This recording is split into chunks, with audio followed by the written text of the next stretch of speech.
Hey guys, AJ here with PMI Georgia with a quick maintenance tip for you guys today.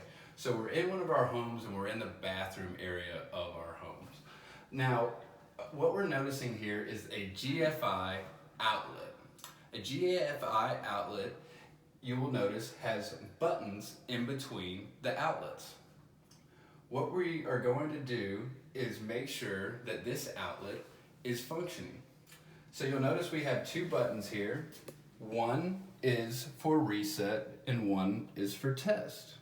So we're going to simply push the test button in and then reset the outlet.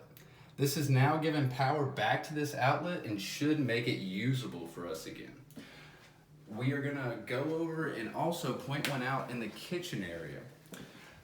Like we were saying, at that outlet, it wasn't functioning until we came over and reset the button. The bathroom only had one outlet, causing that outlet not to function. But as you see in here, there are multiple outlets that are going to be connected to this GFI.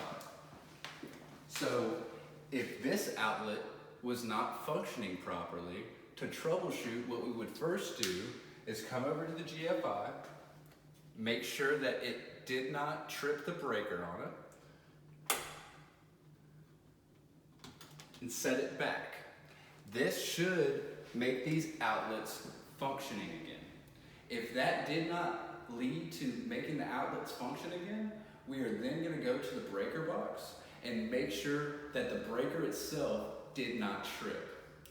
This is a quick, useful tip that'll help everybody out there. If you have these GFI outlets, this is the way to troubleshoot it. First, start at the outlet that has the GFI, and then move over to the breaker if that does not solve the situation.